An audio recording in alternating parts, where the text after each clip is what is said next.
যেহেতু সেকুলারদের আলোচনাটা মৌলিকভাবে তারাই, অর্থাৎ পাশ্চাত্য সমাজ, ওরা নাস্তিকতাকে দুইটা ভাগে ভাগ করেছে। একটা হচ্ছে তত্ত্বগত নাস্তিকতা, আর একটা হচ্ছে ব্যবহারিক নাস্তিকতা। তো তত্ত্বগত নাস্তিকতার ভিতর আমরা যাদেরকে নাস্তিক বলি, আর ব্যবহারিক নাস্তিক হচ্ছে যারা সেকুলার। তাহলে সেকুলার এরাও কিসের অন্তর্ভুক্ত? নাস্তিকদের অন্তর্ভুক্ত। এটা আমি বলছি না, এটা এনসাইক্লোপিডিয়াতে বলা হয়েছে। তো সেখানে তাদেরকে উল্লেখ করা হয়েছে কি হিসেবে? নাস্তিক হিসেবে। তো যার কারণে স্বাভাবিকভাবেই নাস্তিকদের সাথে ইসলামের দ্বন্দ্ব কি খুব বেশি? দেখেন, ওরা বলতেছে কেউ নাই, আমরা বলতেছি হ্যাঁ কেউ নাই একজন ছাড়া। তাহলে ওদের সাথে আমাদের দ্বন্দ্বটা বেশি হবে নাকি যারা বলতেছে যে তোমরা বলছো কেউ নাই, আমরা বলছি 33 কোটি আছে? দ্বন্দ্বটা কাদের সাথে বেশি হবে? অন্যদের সাথে বেশি হবে না? খ্রিস্টানরা বলতেছে 3 জন আছে, পিতা পুত্র পবিত্র আত্মা। তাহলে যদি সেকুলারদের কাছে কেউ থাকে, কাছাকাছি কেউ থাকে, বা ধর্ম নাস্তিকদের কাছাকাছি কেউ থাকে, তারা কারা? মুসলিমরা হতে হবে না? যে ওরা বলছে কেউ নাই, মুসলিমরা বলছে মাত্র একজন। কিন্তু বিষয়টা তা না। কেন দেখবেন যে ওদের যত শত্রুতা সব কিসের সাথে? ইসলামের সাথে। ওদের শত্রুতার মূল সব কিছু ইসলামের সাথে। ওদের অন্য কিছুতে সমস্যা নেই।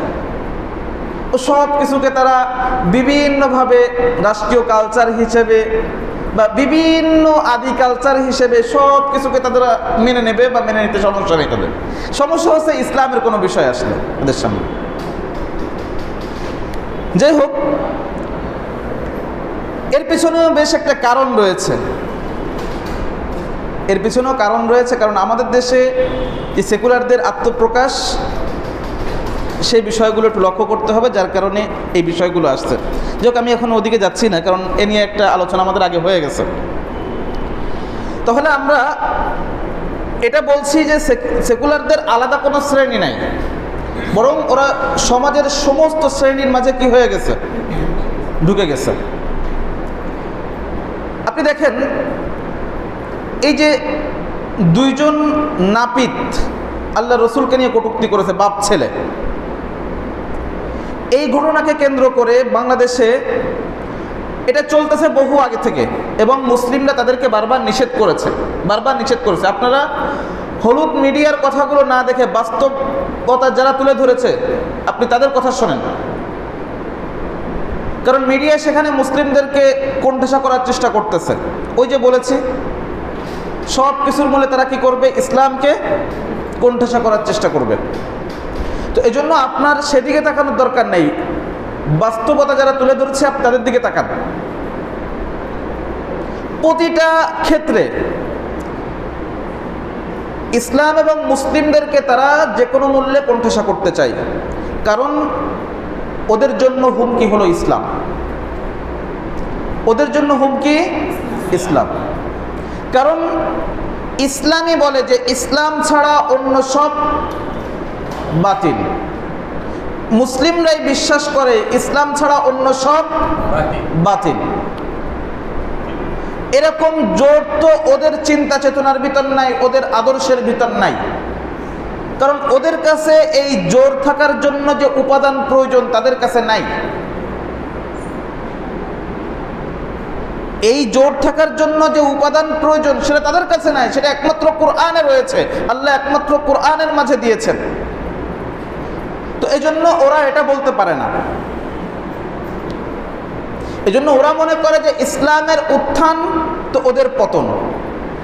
এই জন্য ওরা যে কোনো মূল্যে ইসলাম এবং মুসলিমদেরকে, ইসলামের প্রতিটা আওয়াজকে নিজেদের বিপক্ষে মনে করে। হতে পারে সে বাহ্যিকভাবে নামধারী মুসলিম। আল্লাহ তাআলা কোরআনে এ শ্রেণীর লোকদের ব্যাপারে বলেছেন, ইয়াহসাবুনা কুল্লা সাইহাতিন আলাইহিম, ওরা প্রত্যেকটা আওয়াজকে নিজেদের বিপক্ষে মনে করে। প্রত্যেকটা আওয়াজকে কি মনে করে? নিজেদের বিপক্ষে মনে করে। এই বুঝি আমাদের রাজত্ব গেল, এই বুঝি আমাদের খেল খতম হয়ে গেল। এজন্য মুসলিমদের কণ্ঠরোধ করতে চাই, এই জন্য উলামা ইকরামদের কণ্ঠরোধ করতে চাই। এই জন্য উলামা ইকরামরা যখন মসজিদের মিম্বার থেকে অথবা অন্য কোনো জায়গা থেকে হক কথা বলতে চাই, তখন একটা শ্রেণী এই তথাকথিত সেকুলার, তারা হয়তো মসজিদে নামাজ পড়ে, 5 ওয়াক্ত নামাজ পড়ে, মসজিদের সভাপতিও হতে পারে, কিন্তু ইমাম সাহেবকে এই সমস্ত বিষয় এগুলোকে তারা মনে করে রাজনৈতিক আলোচনা। কারণ ওরা ইসলামকে মসজিদের ভিতরে সীমাবদ্ধ করেছে এবং ব্যক্তি জীবনের মাঝে সীমাবদ্ধ করে ফেলেছে। অন্য আলোচনাগুলোকে মনে করে যে এগুলো হচ্ছে কি আলোচনা, রাজনৈতিক আলোচনা। মসজিদ এরকম পবিত্র জায়গায় এরকম অপবিত্র রাজনীতি আনা যাবে না। আমাদের কাছে রাজনীতিও আল্লাহর দেওয়া যে রাজনীতি, এটাও যেমন পবিত্র, আমাদের কাছে আল্লাহর ঘরও পবিত্র। সুতরাং পবিত্র জায়গায় পবিত্র আলোচনা কোনো সমস্যা নেই, পবিত্র জায়গায় পবিত্র আলোচনা কোনো সমস্যা নাই। পবিত্র জায়গায় তোমাদের ওই অপবিত্রতা এবং ঘৃণ্যতা এটা মুসলিমদের সামনে তুলে ধরতেও কোনো সমস্যা নাই। মুসলিমদেরকে সতর্ক করার জন্য আমাদের আলোচনা এই জন্য যে মুসলিমদের ভিতর যখন এই সেকুলারিজম ঢুকে পড়েছে তখন কি কি খারাপ প্রভাব পড়েছে, এর যে বিষবাষ্প এটা মুসলিমদের কি কি ক্ষতি করেছে, আমরা কতগুলো বিষয় নিয়ে আলোচনা করব এখানে। সর্বপ্রথম, সেকুলারিজম যখন মুসলিম ভূখণ্ডগুলোতে ঢুকে পড়েছে, এরা প্রথম মুসলিমদের ভূখণ্ডে ঢুকে প্রথম যে কাজটা করেছে সেটা হলো আল্লাহর বিধানকে রাষ্ট্রীয় জীবন থেকে একেবারে নির্বাসিত করেছে। আল্লাহর শরিয়াকে কি করেছে? রাষ্ট্রীয় জীবন থেকে নির্বাসিত করেছে। অর্থাৎ যখন আপনি এমন কোনো সমাজে দেখবেন যেখানে সেকুলার মতবাদ সেখানে বিস্তার লাভ করেছে, তো দেখবেন যে সেই সমাজে রাষ্ট্রীয় পর্যায় থেকে অবশ্যই ইসলাম কি হয়েছে? দূরীভূত হয়েছে। মুসলিম ভূখণ্ডগুলোর দিকে তাকান, মুসলিম ভূখণ্ডগুলোর দিকে তাকান, কয়টা রাষ্ট্রে আল্লাহর শরিয়া দ্বারা শাসিত হচ্ছে? শাসন কার্যে মুসলিমরা রয়েছে। শাসন কার্যে কারা রয়েছে? আমরা মুসলিম বলছি তাদেরকে, যেহেতু তারা নিজেদেরকে মুসলিম দাবি করছে আমরাও মুসলিম বলছি। কিন্তু ওরা কতটুকু ইসলামকে ধারণ করছে? ওদের ক্ষমতা রয়েছে, মুসলিমদের হাতে ক্ষমতা রয়েছে। এদিকে তারা মুখে বলছে যে ইসলাম সত্য ধর্ম, মুখে বলছে ইসলাম সত্য ধর্ম, কিন্তু বাস্তবতার জায়গা থেকে আপনি দেখেন যে তাহলে তুমি কেন ইসলামকে ধারণ করছো না পূর্ণাঙ্গভাবে? তখন তারা বলবে যে ইসলাম রাষ্ট্রীয় জীবনের জন্য না, ইসলাম ব্যক্তি জীবনের জন্য। হয় এটা স্বীকার করবে, অন্যথায় স্বীকার করবে না, কারণ ওরা মুসলিমদের সাথে মুনাফিকি করে, যার কারণে এটা স্বীকার করে না, এটা স্বীকার করে না। এরা ইসলাম নিয়ে বড় বড় কথা বলবে, ইসলামের জন্য বড় বড় কাজ করবে, সেগুলো ঢালাওভাবে প্রচার করবে। আমার বাবা এই করেছেন, আমার বাবা অমুক জায়গার জন্য অমুক সংগঠনের জন্য জমি দিয়েছেন, এত বড় জমিতে এখন এত বড় মাহফিল হচ্ছে বা এত বড় আয়োজন হচ্ছে, এসব কিছু তারা ঢালাওভাবে প্রচার করবে। কিন্তু দেখবেন যে এদের বিষয়গুলো, সমস্ত বিষয়গুলো ওদের মানুষের ব্যক্তি জীবনের সাথে সংশ্লিষ্ট এমন কোনো বিষয়। কিন্তু রাষ্ট্রীয় জীবনে ইসলামের বিষয়গুলো যখন আপনি নিয়ে আসবেন, তখন তারা সেটাকে কি করবে? যে কোনোভাবে আপনার আওয়াজকে বন্ধ করার চেষ্টা করবে, যে কোনোভাবে। ওরা আওয়াজগুলো বন্ধ করবে কিভাবে? আপনাকে বিভিন্ন ট্যাগ তারা দিতে পারে। হয়তো আপনাকে মৌলবাদী বলতে পারে, হয়তো আপনাকে উগ্রবাদী বলতে পারে। বিভিন্নভাবে ওরা কি করবে? আপনাকে ট্যাগ দিবে, দিয়ে আপনার এই আওয়াজটাকে বন্ধ করতে চাবে। প্রত্যেকটা পয়েন্ট আপনার সমাজের সাথে মিলাতে হবে, প্রত্যেকটা পয়েন্ট সমাজের সাথে মিলাতে হবে যে সেকুলারিজম আমাদের সমাজে এই কাজগুলো করেছে কিনা। দ্বিতীয় নম্বর বিষয় হচ্ছে যে ইসলামী ইতিহাস এবং ইসলামের যে স্বর্ণযুগ, এটাকে তারা যে কোনোভাবে কলঙ্কিত করার চেষ্টা করে। আপনারা লক্ষ্য করেছেন শাহরিয়ার কবির নামে একজন নাস্তিক বিভিন্ন টক শোতে সে আলোচনা করত। সে যখন কথা বলতো দেখবেন যে একটা টক শো আমি শুনেছিলাম, যদিও মানে আল্লাহ হিফাজত করুক, একজন মানে ইসলাম বিদ্বেষিতা কতভাবে হতে পারে এবং তারা কত বড় বলদ হয়, এ সব কিছু ওর মাঝে রয়েছে। কত বড় নির্বোধ হতে পারে। সে আলোচনা করতেছে যে আপনাদের কাছে একজন আলিমকে সে জিজ্ঞেস করছে, আমি আলিমের নাম আপাতত বলছি না, আলিমকে জিজ্ঞেস করছে যে আপনাদের কাছে আদর্শিক রাষ্ট্র ব্যবস্থা কি? তো বলছে যে খিলাফতের যে রাষ্ট্র ব্যবস্থা এটা হচ্ছে আমাদের আদর্শিক রাষ্ট্র ব্যবস্থা। বলছে সেই আদর্শিক রাষ্ট্র ব্যবস্থার 4 জন খলিফার 3 জনই তো আততায়ীর হাতে মারা গেছেন, আততায়ীর হাতে নিহত হয়েছেন। এটা শুনেছিলেন না আপনারা? আপনি চিন্তা করেন, আমাদের যে স্বর্ণযুগ খোলাফায়ে রাশিদিনদের সময়, এই সময়কে তারা কলঙ্কিত করতেছে কিভাবে? আর কিচ্ছু পাচ্ছে না, বলতেছে যে 4 জনের 3 জনই মারা গেছে আততায়ীর হাতে। তো যেই খিলাফত ব্যবস্থার বা যেই রাষ্ট্র ব্যবস্থার 4 জন খলিফার 3 জনই আততায়ীর হাতে মারা যান, সেটা কি করে আদর্শিক রাষ্ট্র ব্যবস্থা হতে পারে? ভালো, তার মানে তার দৃষ্টিতে যদি কোনো রাষ্ট্রের রাষ্ট্রপ্রধান আততায়ীর হাতে মারা যায়, সেটা কোনো সফল রাষ্ট্র নয়, সেটা ব্যর্থ রাষ্ট্র। কিন্তু বলদ এটা ভুলে গেছে যে ও এর মাধ্যমে বাংলাদেশকে তার সূচনা লগ্নেই ব্যর্থ হিসেবে প্রমাণ করেছে। বাংলাদেশ সফল কি সফল না সেটা ভিন্ন আলোচনা, ওরা তো সফলতার দৃষ্টিতে দেখে, কিন্তু ও এটা বুঝতে পারছে না যে বাংলাদেশের সূচনা লগ্ন থেকেই একটা ব্যর্থ রাষ্ট্র হিসেবে পর্যবেসিত হচ্ছে।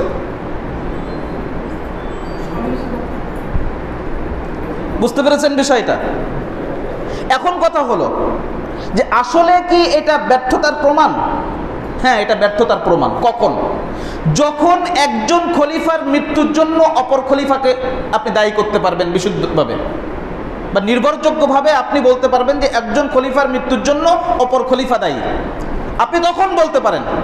কিন্তু আমাদের কোনো খলিফার মৃত্যুর জন্য, খোলাফায়ে রাশিদিনদের কোনো খলিফার মৃত্যুর জন্য আপনি কি ওমর রাদিয়াল্লাহু আনহুর শাহাদাতের জন্য ওসমান রাদিয়াল্লাহু আনহুকে দায়ী করতে পারবেন? ওসমান রাদিয়াল্লাহু আনহুর শাহাদাতের জন্য আলী রাদিয়াল্লাহু আনহুকে দায়ী করতে পারবেন? আলী রাদিয়াল্লাহু আনহুর শাহাদাতের জন্য এর পরবর্তী খলিফাকে আপনি দায়ী করতে পারবেন? মুআবিয়া রাদিয়াল্লাহু আনহুকে আপনি দায়ী করতে পারবেন? হ্যাঁ, ও যেটা বলেছে সেটা হতে পারে, কিন্তু কখন? সেটা কখন?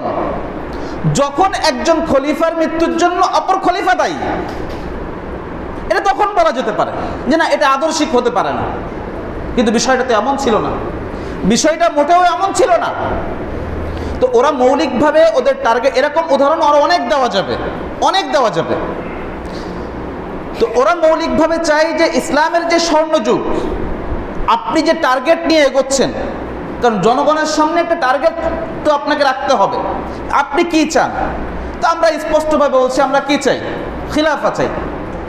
আমরা আল্লাহর জমিনে আল্লাহর শরিয়া প্রতিষ্ঠিত অবস্থায় চাই, আমরা এটা প্রতিষ্ঠা করতে চাই, এটা আমাদের টার্গেট। সেটা আমাদের জীবনের বিনিময় হলেও আমরা সেটা করব ইনশাআল্লাহ। আমরা করব, অথবা আমাদের ভবিষ্যৎ প্রজন্ম করবে, আমাদের ওসিয়ত থাকবে তাদের কাছে। কিন্তু আমাদের আমৃত্যু আমরা এর জন্য কাজ করে যাব। আমাদের চিন্তার বা পদ্ধতিগত ভিন্নতা থাকতে পারে, কেউ এই পদ্ধতিতে এগোচ্ছে, কেউ এই পদ্ধতিতে এগোচ্ছে, কিন্তু আমাদের মূল যে আমরা আল্লাহর জমিনে আল্লাহর শরিয়া চাই, এই জায়গাটাই কোনো দ্বন্দ্ব আছে? এই জায়গাটাই যদি কারো দ্বন্দ্ব থাকে, তাহলে তো সে মুসলিম না, তাহলে সে কি নয়? মুসলিম না। এটা মাথায় রাখতে হবে। মৌলিক জায়গায় কিন্তু আমাদের মৌলিক জায়গায় ঠিক থাকতে হবে। তো আমরা চাই আল্লাহর জমিনে আল্লাহর দ্বীন প্রতিষ্ঠিত হোক। আমাদের টার্গেট, আমাদের আদর্শিক যে একটা থিম আমাদের সামনে রয়েছে, সেটা হলো খোলাফায়ে রাশিদিন। ওরা চাই এই স্বর্ণ যুগকে কি করতে, কলঙ্কিত করতে, যাতে করে মুসলিমরা ইসলামের এই আদর্শিক ব্যবস্থাকে ভালো নজরে না দেখে। এখন আপনার যদি সেই জ্ঞানটা না থাকে তখন আপনি বলবেন যে আসলে তো তাই, 4 জন খলিফা 3 জনই তো মারা গেছে কি আদতাইয়ের হাতে। তো এটা একটা ব্যর্থ রাষ্ট্রের প্রমাণ, এটা একটা ব্যর্থ রাষ্ট্রের প্রমাণ। এরপরে ওরা আর যে কাজটা করে সেটা হলো 3 নাম্বার, শিক্ষা ব্যবস্থার মাঝে সেকুলার মতবাদকে ঢুকিয়ে দেয়। শিক্ষা ব্যবস্থার মাঝে কি করে, এটা একটা গুরুত্বপূর্ণ বিষয়। কারণ হচ্ছে শিক্ষা ব্যবস্থাটাকে যদি আপনি আয়ত্তে না নিয়ে আসতে পারেন তাহলে আপনি আসলে কোনো কিছু আয়ত্তে নিতে পারবেন না, কোনো কিছু কি করতে পারবেন না, আয়ত্তে নিতে পারবেন না। আল্লাহ রাসূল সাল্লাল্লাহু আলাইহি ওয়াসাল্লাম ওদের মক্কার জাহেলিয়াতকে যখন তিনি বিতাড়িত করেছেন ইসলামের আলো দ্বারা, উনি শিক্ষার পূর্ব থেকে প্রচলিত যে শিক্ষাধারা ছিল সেই শিক্ষাধারাকে কি অবশিষ্ট রেখেছিলেন, বাকি রেখেছিলেন, নাকি সেটাকে সমূলে উৎখাত করেছিলেন? একদম আমূল পরিবর্তন করেছেন। এ নিয়ে অনেক ইসলামিক চিন্তাবিদরা, মাওলানা মওদুদী রহমতুল্লাহ আলাইহি সহ আরও যারা ইসলাম নিয়ে গবেষণা করেছেন, যারা ইসলামী রাষ্ট্রের স্বপ্নদ্রষ্টা, যারা ইসলাম নিয়ে কাজ করেছেন, যত যারা আছে, সৈয়দ কুতুব বলেন, আরও যারা রয়েছে আধুনিক সময়কার, হাসানুল বান্না বলেন বা অন্যান্য আরও যাদের কথা আপনি বলেন না কেন, সকলের একটা মৌলিক জায়গায় একটা বিষয় রয়েছে, সেটা হলো যে তারা বলেছে যে আপনি যদি ইসলাম চান তাহলে আপনাকে পূর্বের সেকুলার ধারার যে শিক্ষা ব্যবস্থা সেটার মাঝে আমূল পরিবর্তন আনতে হবে। ওটা সংস্কার নাই, ওটা কি নাই, সংস্কার করলে হবে না, ওটা কি করতে হবে, পরিবর্তন করতে হবে। সংস্কার মানে হচ্ছে এইটাই একটু রং টং চটে গেছে 2-1 জায়গা থেকে, আপনি ঘষে মাজে তারপরে কি করলেন, এইটাই জায়গায় রাখলেন না, এটা চেঞ্জ করে ফেলতে হবে। এরপরে যেটা আনবেন সেটা এটার মতো হতেও পারে, নাও হতে পারে, ভিন্ন কিছু হতে পারে, একটা টুল হতে পারে, একটা প্লাস্টিকের চেয়ার হতে পারে। তো আপনাকে সংস্কার না, আমূল পরিবর্তন করতে হবে। এই সমাজে যেটা চাই সেটা হলো আমূল পরিবর্তন, সংস্কার না। এই সমাজে কি আনতে হবে, এই সমাজের সমস্যাগুলো দূর করতে হলে কি সংস্কার, সংস্কার না, আমূল পরিবর্তন করতে হবে, একদম গোড়া থেকে পরিবর্তন করতে হবে এবং সেকুলারিজমকে আগে বিদায় করতে হবে রাষ্ট্র থেকে। কারণ এটা হলো সমস্যার মূল, এটা কোনো সমাধান নয়, এটা সমস্যা, এর আগা গোড়াই সমস্যা। সুতরাং এসব কিছু আপনি অবশিষ্ট রেখে, এসব কিছু তার অবস্থানে বহাল রেখে আপনি সংস্কারের কথা বলবেন, সেই সংস্কার ওই পূর্বেরটাই হবে, ঘুরে ফিরে সেই পূর্বেরটাই হবে। আল্লাহ তাআলা বোঝার তৌফিক দান করেন। এজন্য শিক্ষা ব্যবস্থা অত্যন্ত গুরুত্বপূর্ণ। এই কাজটা ওরা করেছে, সেকুলাররা এই কাজটা করেছে, শিক্ষা ব্যবস্থায় হাত দিয়েছে, শিক্ষা ব্যবস্থায় হাত দিয়েছে তারা। এটা অনেক আগের কথা, এটা অনেক আগে থেকে শুরু হয়েছে। শিক্ষা ব্যবস্থাটা ওরা নিজেদের নিয়ন্ত্রণে নিয়ে নিয়েছে। ফলে ওরা কি করেছে, প্রথমে শিক্ষা উপকরণ, পাঠ্যসূচি, এগুলোতে সেকুলার যে চিন্তা চেতনা তার বীজ বপন করেছে। আপনারা বর্তমান বইগুলো পড়লে বুঝতে পারবেন যে ওদের চিন্তা আর ইসলামের যে বিষয়গুলো আছে সেগুলো বিকৃত উপস্থাপন, ইসলামের বিকৃত উপস্থাপন। আপনি 9-এর যদি ইসলামী ইতিহাস পড়েন, 9ম শ্রেণীর ইসলামী ইতিহাস পড়বেন, তো দেখবেন যে সেখানে সাহাবাদেরকে কিভাবে গালমন্দ করা হয়েছে, সাহাবাদেরকে সেখানে বিশ্রী ভাষায় গালমন্দ করা হয়েছে, এখনো রয়েছে, এখনো রয়েছে। এরপরে ধর্মীয় শিক্ষার যে সময়, ওই যে মুসলিম অধ্যুষিত এলাকা, এর একটা চাপ রয়েছে, ধর্মীয় শিক্ষার একটা ব্যবস্থা রাখতে হবে। তো এই জন্য ওরা কি করে যে ওর গুরুত্ব নিম্ন পর্যায়ে নামায় নিয়ে আসে। ধর্মীয় শিক্ষা রাখবে, কিন্তু ওর গুরুত্ব থাকবে নিম্ন পর্যায়ে। কতক দিক থেকে নিম্ন পর্যায়ে থাকবে দেখেন। এক হচ্ছে তার জন্য নির্ধারণ করা হবে লাস্ট পিরিয়ড, শেষের দিকে, যখন সারাদিন ক্লাস করতে করতে ছাত্ররা ক্লান্ত হয়ে যাবে, এরপরে রাখা হবে ধর্মশিক্ষা। আর ধর্ম টিচার হিসেবে রাখা হবে, কোনো কোনো জায়গায় তো এটাও শোনা গেছে, ধর্ম শিক্ষক একজন হিন্দু, ইসলাম ধর্ম পড়াচ্ছে। কে পড়াচ্ছে? একজন অমুসলিম ইসলাম ধর্ম পড়াচ্ছে। এরপরে তো এই সাবজেক্টকে কি রাখা হয়েছে? ঐচ্ছিক রাখা হয়েছে। এটাকে কি রাখা হয়েছে? ঐচ্ছিক রাখা হয়েছে। অর্থাৎ এক তো হচ্ছে পড়াশোনার অবস্থা এই, আর তারপরে আবার সেটাকে আবার কি করা হয়েছে?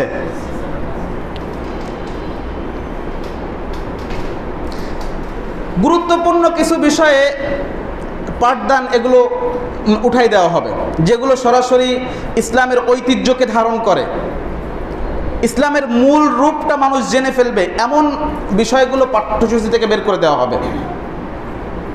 এমন এমন বিষয়গুলো আনা হবে যেগুলো ইসলামের জায়গা থেকে আনবে না, তারা এনে ভুল ব্যাখ্যা করবে। কথার কথা, সামাজিক বন্ধন, সামাজিক বন্ধন, মানুষের মাঝে পারস্পরিক হৃদ্যতা, ভালোবাসা, এখান থেকে ওরা যে ব্যাখ্যাটা করবে সেই ব্যাখ্যা কি? ওই যে সেকুলার, ধর্ম যার যার, উৎসব সবার, এইভাবে দেখাবে তারা। এরা মাঝে মধ্যে কোরআন সুন্নাহর আয়াত ব্যবহার করবে, কিন্তু সেটা ব্যবহার করবে অপব্যাখ্যার জন্য।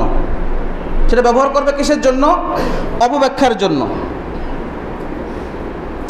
এরপরে যারা একটু ইসলামকে ধারণ করে এমন শিক্ষকদেরকে পাঠদান থেকে যে কোনোভাবে বিরত রাখা হবে। হয়তো তাদেরকে বিভিন্ন বাজে ট্যাগ দেওয়া হবে, বিভিন্ন হেনস্থার মাধ্যমে, অথবা অন্য কোনো অপ্রয়োজনীয় তাদের কাজে তাদেরকে বিজি রাখা হবে, অপ্রয়োজনীয় কাজে, যারা ইসলামকে খুব মূলের থেকে ধারণ করে।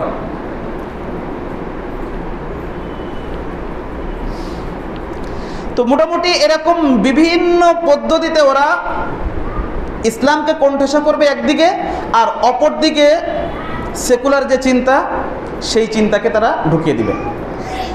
এখানের এই ক্ষেত্রে শুরুটা হয়েছে সকালে মর্নিং স্কুল চালু করার মাধ্যমে।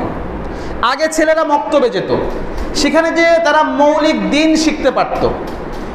তো হৃদয়ে যখন ওই শুরুতেই দিনের আলো পড়তো, ইসলামের আলো পড়তো, কালেমা শিখতো, নামাজ শিখতো, এগুলো অত সহজে বের হয় না।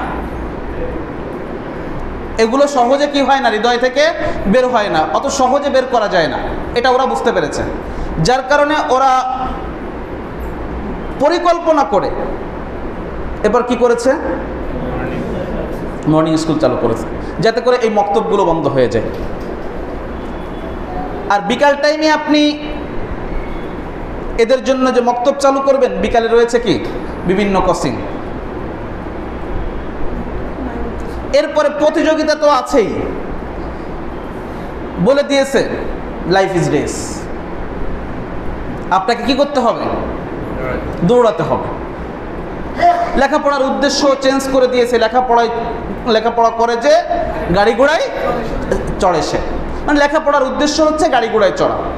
লেখাপড়া যে আপনার নৈতিক পরিবর্তন হবে এটা নাই। লেখাপড়া করে আপনি নৈতিকভাবে ভালো হবেন, আপনার নৈতিকতার মাঝে আপনি পরিবর্তন আনবেন, আপনি নৈতিক হিসেবে, আপনি ভালো মানুষ হিসেবে আপনি গড়ে উঠবেন, এর সুযোগ নাই। এর উদ্দেশ্যকে চেঞ্জ করে দেওয়া হয়েছে। এটাও ঠিক একই সময় হয়েছে, এই সেকুলারিজমের আত্মপ্রকাশ এবং এই লেখাপড়ার উদ্দেশ্য চেঞ্জ, এসব একই সময় হয়েছে। কারণ আপনাকে এখন কর্পোরেট দুনিয়ার সেবা দাস হতে হবে। আপনি কত বড় গোলাম, আপনি কত বড় চাকর হতে পারেন, এই চাকর হওয়ার পাল্লাই এবং এই প্রতিযোগিতায় আপনাকে নামতে হবে। কারণ আপনার মাধ্যমে ওরা কি করবে, ওই যে পুঁজিবাদী যে অর্থ ব্যবস্থা, সেই অর্থ ব্যবস্থাকে টিকায় রাখবে আপনার মাধ্যমে। এখন এটা টিকায় রাখতে হলে আপনাকে কি করতে হবে, ওই পুঁজিবাদের সেবা দাস হতে হবে। ওই পুঁজিবাদের কি হতে হবে, সেবাদার হতে হবে। এখন এর জন্য ওরা কি করেছে, লেখাপড়ার মূল উদ্দেশ্যকে তারা পাল্টে দিয়েছে। লেখাপড়া করতেছে, শিক্ষিত হচ্ছে, ব্যাস চেয়ারে বসেই সে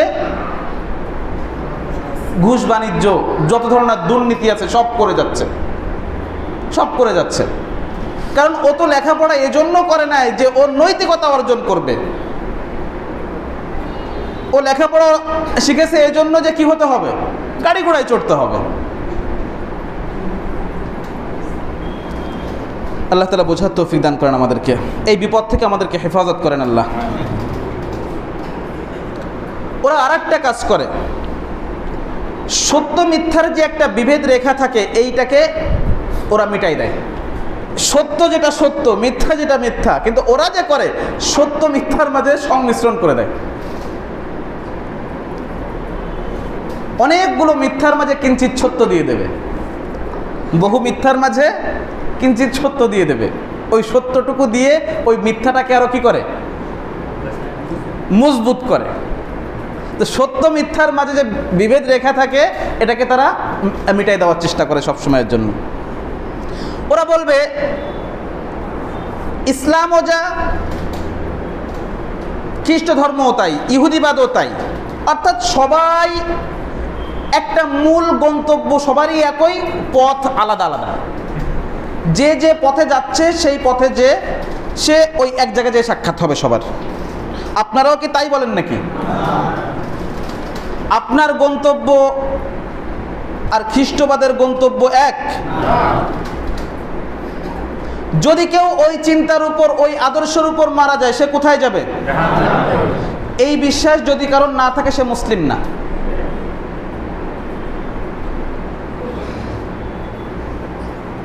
কোনো ব্যক্তি, সে মাদার তেরেসা হতে পারে, যত মানবতাবাদী হোক না কেন, যখন সে ঈমান না এনে মারা গেছে, ঈমান অবস্থা ছাড়া মারা গেছে, সে কোথায় যাবে? স্পষ্ট কথা এটা। আল্লাহ রাসূল সাল্লাল্লাহু আলাইহি ওয়াসাল্লাম হাদিসে একদম খুব ক্লিয়ার ভাবে বলেছেন এই কথাটা। লা ইয়াসমাউ বি আহাদুম মিন হাযিহিল উম্মাহ ইয়াহুদিয়্যুন আও নাসরানিয়্যুন ওয়া লাম ইউমিন বিল্লাযী উরসিলতু বি ইল্লা কানা মিন আসহাবিন নার। যে আমার ব্যাপারে যে শুনতে পেয়েছে যে মুহাম্মদ সাল্লাল্লাহু আলাইহি ওয়াসাল্লাম নামে একজনকে আল্লাহ তাআলা রাসূল হিসেবে পাঠিয়েছিলেন, তিনি আল্লাহর বার্তা নিয়ে এসেছিলেন, সেই বার্তা হচ্ছে কোরআন, এটা শুনতে পেয়েছে, এর মৌলিক বাণী যে জানতে পেরেছে, শুনতে পেরেছে, কিন্তু সে আল্লাহর প্রতি ঈমান আনে নাই, সে ইহুদি হোক খ্রিস্টান হোক, ইল্লা কানা মিন আসহাবিন নার, সে জাহান্নামের অধিবাসী, সে জাহান্নামে যাবে। একদম ক্লিয়ার কথা। পরকালে মুক্তির জন্য অবশ্যই আপনাকে ইসলাম গ্রহণ করতে হবে। আপনি যত ভালো হন না কেন, আপনি যত ভালো কাজ করেন না কেন, এটা বর্তমান সময়ের বড় এক ফিতনার নাম। সেটা হলো যে যখন কেউ বড় কোনো জালেমের বিপক্ষে উঁচু আওয়াজে কথা বলতেছে, বড় কোনো জালিমের বিপক্ষে অস্ত্র ধারণ করতেছে, তখন আমাদের মুসলিমদের ভিতরে একটা শ্রেণী, এরা হীনমন্যতায় ভুগা জাতি, এদের কাছে তখন ওই শ্রেণীর আকীদার বিষয়গুলো আর গুরুত্বপূর্ণ থাকে না। আকীদার বিষয়গুলো আর তখন গুরুত্বপূর্ণ থাকে না। তখন আকীদার বিষয় যাই হোক না কেন ওটা উপেক্ষিত হয়ে যায়। বরং তখন আপনাকে গালমন্দ করা শুরু করে। যখন আপনি কথা বলবেন ওদের এগেইনস্টে, তখন বলবে যে তুমি সহি আকীদা ধারণ করে তুমি কি করেছো, আরো বাজে শব্দ ব্যবহার করতে পারে, বা তোমার সহি আকীদাধারী রাষ্ট্র কি করেছে, এরকম বিভিন্ন কথা তারা বলতে পারে। এদের কথাই মৌলিকভাবে কান দিবেন না, কারণ এরা নির্বোধ। কিসের জন্য নির্বোধ? আপনি যদি আল্লাহ রাসূল সাল্লাল্লাহু আলাইহি ওয়াসাল্লাম, শুধু আমাদের রাসূল নন, গোটা পৃথিবীতে আল্লাহ যত রাসূলদেরকে পাঠিয়েছেন সমস্ত রাসূলদের দিকে আপনি যদি তাকান, সর্বপ্রথম সমস্ত রাসূলদের দিন তো এক ছিল, ইসলাম। সবার দিন কি ছিল? ইসলাম। ইসলাম ছাড়া অন্য কোনো দিন কোনো নবীর ছিল না। শরীয়ত নবীদের আলাদা আলাদা ছিল, কিন্তু দিন কি ছিল? এক ছিল। দিনের মূল কালেমা এক ছিল। তো সমস্ত নবীর যে দিন, এই দিনের কিছু মিজাজ আছে, দিনের কিছু বৈশিষ্ট্য আছে, দিনের কিছু আলাদা স্বভাব আছে। এই স্বভাবগুলো আমরা জানি না। এই স্বভাবের ভিতরে একটা মৌলিক স্বভাব এবং একটা মৌলিক বৈশিষ্ট্য হলো যে এই দিন সর্বপ্রথম যা আপনার থেকে চাই তা হলো বিশুদ্ধ আকীদা, বিশুদ্ধ চিন্তা। এটা আপনার কাছে প্রথম চাই। আর এই কাজগুলোই সমস্ত নবীরা করেছেন এবং সমস্ত নবীরা এই কাজের ভিত্তিতেই অন্য সব কিছুকে মূল্যায়ন করেছেন। আপনার আন্দোলন, আপনার অস্ত্র ধারণ, আপনার হক কথা, আপনার সাহিত্য, আপনার লিখনী, আপনার যত কর্ম রয়েছে সব কিছু মূল্যায়িত হবে কিসের মাধ্যমে? আকীদা, বিশ্বাস, বিশুদ্ধ চিন্তার মাধ্যমে। ওইখানে আপনি যত উন্নতি অর্জন করতে পারবেন আপনার এগুলো ঠিক সেইভাবে মূল্যায়িত হবে। ওইখানে আপনার অবস্থান যত নিচে থাকবে এখানেও আপনার অবস্থান অত নিম্নমানে মূল্যায়িত হবে। কথাটা কি ক্লিয়ার? এটা খুব ভালো করে বুঝবেন। আমাদের দ্বীনের মিজাজ এটা যে আমার যাবতীয় কাজ কাম এগুলো মূল্যায়িত হবে কিসের ভিত্তিতে? আকীদার ভিত্তিতে, বিশুদ্ধ আকীদার ভিত্তিতে। আর যদি আপনি বাস্তবতা ধরেন, তাহলে কথা হলো যে আসলে এই যত আওয়াজ এবং হুঙ্কার আপনি শোনেন এ সবটা আপনার মাজলুম ভাইদের জন্য না, এ সবটা নিজস্ব স্বার্থে আঘাত লাগার জন্য। কিন্তু এটা সত্য যে আমার শত্রুকে, দ্বীনের শত্রু যে, তাকে যে কেউ আঘাত করুক, একটা কুকুরও যদি, একটা শূকরও যদি কোনোভাবে, যে একটা শূকর সে পা দিয়ে আঘাত করে পাহাড় থেকে একটা পাথর ফেলে আল্লাহর দুশমনকে মেরে ফেলেছে, তো সেখানে আমরা ওই শূকরের পক্ষ অবলম্বন করব। কিন্তু এর অর্থ কখনোই এটা নয় যে আপনার ভিতরে ইহুদি বিদ্বেষ থাকাটাই আপনার বড় ইসলামিস্ট হওয়ার প্রমাণ।